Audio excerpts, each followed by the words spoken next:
বাংলায় বিদায়ের মুখে দাঁড়িয়ে শীত, তবে হাতে অন্তত আরও দুদিন রয়েছে। আগামী আরও দুদিন সকাল ও রাতে শীতের আমেজ টের পাওয়া যাবে রাজ্যে।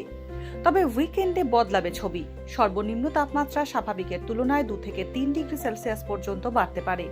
10ই ফেব্রুয়ারি মঙ্গলবার কলকাতার সর্বনিম্ন তাপমাত্রা ছিল 15.2 ডিগ্রি সেলসিয়াস। আগামী দুদিন কলকাতার সর্বনিম্ন তাপমাত্রা 15 থেকে 16 ডিগ্রির মধ্যেই থাকবে। তবে 12ই ফেব্রুয়ারি থেকে সেই তাপমাত্রা বৃদ্ধির সম্ভাবনা রয়েছে। উপকূলবর্তী জেলাগুলিতে সর্বনিম্ন তাপমাত্রা 15 থেকে 17 ডিগ্রি সেলসিয়াসের মধ্যে থাকবে। পশ্চিমের জেলাগুলিতে সর্বনিম্ন তাপমাত্রা 12 থেকে 14 ডিগ্রি সেলসিয়াসের কাছাকাছি থাকবে বলে আবহাওয়া দপ্তর সূত্রে খবর। আগামী 3 থেকে 4 দিন উত্তরবঙ্গের সব জেলায় ভোরের দিকে কুয়াশা দেখা যাবে। উত্তরবঙ্গের সর্বনিম্ন তাপমাত্রায় বড় কোনো পরিবর্তনের ইঙ্গিত নেই। দার্জিলিং সহ পার্বত্য এলাকায় সর্বনিম্ন তাপমাত্রা থাকবে 5 থেকে 6 ডিগ্রি সেলসিয়াসের মধ্যে।